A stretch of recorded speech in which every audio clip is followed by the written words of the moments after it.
Un village inconnu, un arsenal prêt à exploser, une lutte de titans entre Est et Ouest.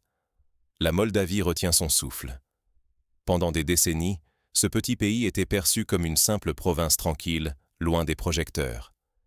Mais aujourd'hui, la Moldavie est devenue le carrefour géopolitique le plus explosif d'Europe de l'Est. Sur les rives du Dniestre, un scénario inédit se déroule, capable de redessiner la carte du continent. Ici, la politique ne suffit plus à expliquer la tension. C'est la survie d'un pays, d'une région tout entière, qui est en jeu.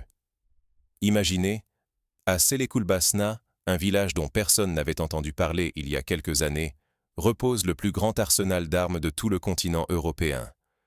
Près de 20 000 tonnes de munitions, une véritable bombe à retardement. Si cela explose, l'onde de choc ravagerait un rayon de 40 km, touchant la Moldavie, l'Ukraine, et bien au-delà. Mais il ne s'agit pas que d'armes. Chaque flamme d'espoir ou de crise ici, du gaz à l'électricité, en passant par la désinformation et les revendications identitaires, peut embraser toute l'Europe. Ignorer la Moldavie, c'est sous-estimer le risque d'un embrasement qui menace la sécurité et l'économie de tout le continent. Pour comprendre l'ampleur du danger, il faut d'abord analyser la carte et les enjeux stratégiques de la région. La neutralité moldave, une illusion balayée par la nouvelle guerre froide. Pendant des décennies, la Moldavie semblait être un point perdu sur la carte de l'Europe, coincée entre la Roumanie, pilier de l'OTAN, et l'Ukraine. Mais aujourd'hui, elle est devenue le verrou stratégique qui coupe l'accès de l'oblast d'Odessa à l'Union européenne. Ce petit pays, à la frontière de deux mondes, est soudain au centre des convoitises. Pour la Russie, la Moldavie, c'est la porte d'entrée vers la Transnistrie, ce territoire séparatiste où se trouve l'un des plus grands dépôts d'armes d'Europe, véritable bombe à retardement héritée de l'URSS. Plus de 21 000 tonnes de munitions y sont stockées. Leur explosion, cela représenterait la puissance d'une ogive nucléaire tactique, avec des conséquences dévastatrices sur 40 km à la ronde, touchant aussi bien la Moldavie que l'Ukraine. Historiquement, la Moldavie s'est proclamée neutre, cherchant à éviter les affrontements entre les blocs. Mais à l'heure où le monde ne laisse plus de place aux zones grises, cette neutralité devient impossible à tenir. Les pressions s'accumulent. D'un côté, l'intégration européenne poussée par Chisinau, de l'autre, la présence persistante des troupes russes et la dépendance énergétique envers Moscou. Longtemps, le gaz russe a permis à la Moldavie de chauffer ses foyers, mais il a aussi servi de levier politique. Dès que le pays s'est tourné vers l'Europe, Gazprom a exigé le remboursement d'une dette colossale, faisant flamber le prix de l'énergie et plongeant la population dans la crise. La Moldavie devient alors un État sous surveillance, coincé entre les influences extérieures, menacé de basculer d'un bloc à l'autre. Et c'est cette perte de neutralité qui la rend aussi vulnérable qu'explosive.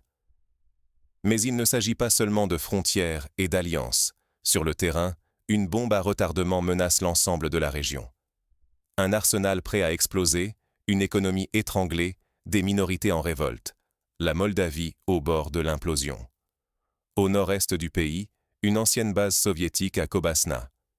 Ici, 20 000 tonnes de munitions dorment sous surveillance, soit l'équivalent de la puissance d'une petite bombe nucléaire.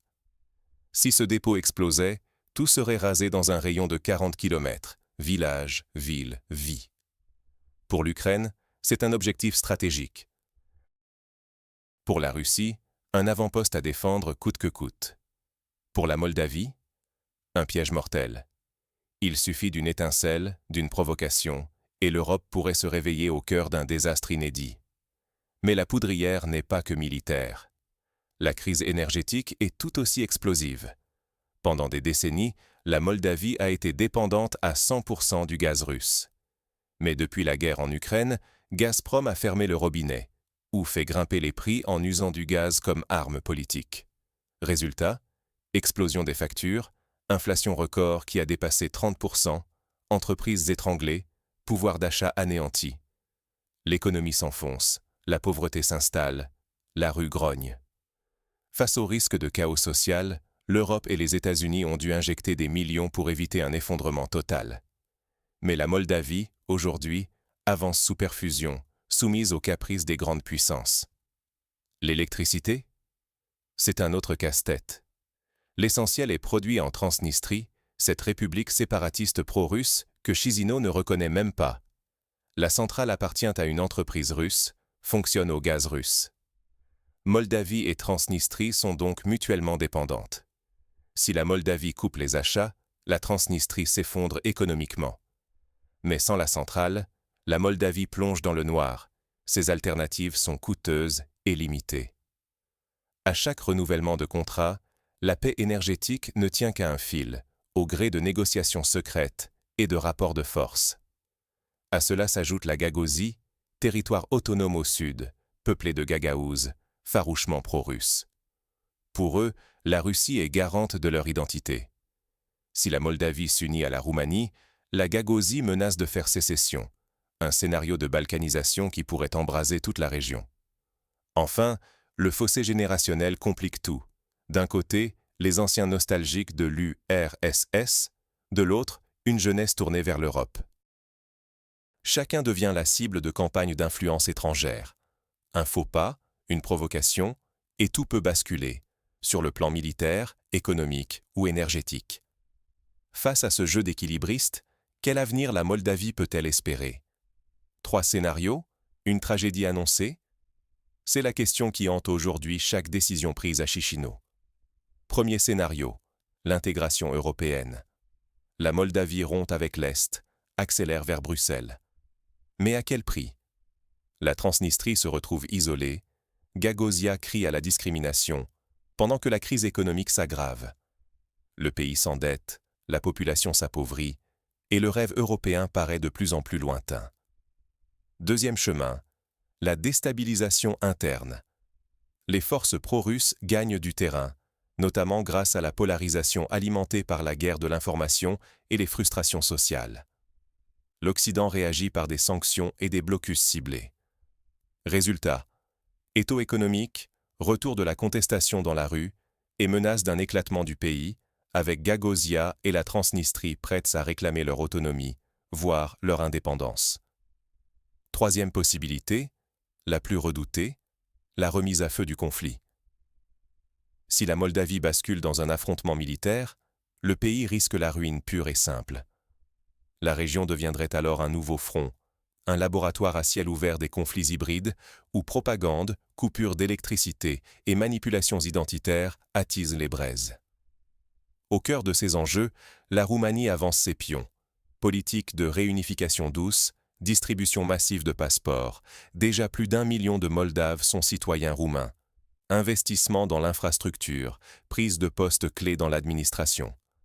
Pour l'OTAN, l'intégration de la Moldavie à la Roumanie signifierait verrouiller la région. Mais pour Moscou, c'est une ligne rouge. Toute tentative de réunification pourrait déclencher l'implosion du pays. Gagausia, protégé par la loi locale, pourrait réclamer son propre destin. À chaque carrefour, la Moldavie se rapproche soit de l'Europe et de la stabilité, soit d'un éclatement aux conséquences imprévisibles. Mais au-delà des choix géopolitiques, quelles leçons tirer pour éviter qu'un tel piège ne se referme ailleurs? La Moldavie, miroir brisé des conflits hybrides du XXIe siècle. Ici, la guerre ne se joue plus uniquement avec des chars ou des missiles. L'énergie, l'information, l'identité, tout devient une arme.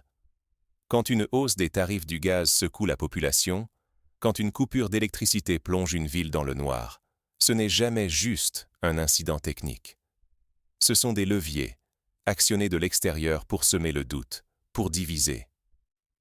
La Moldavie, c'est le laboratoire grandeur nature, où la fragilité économique expose le pays à toutes les manipulations.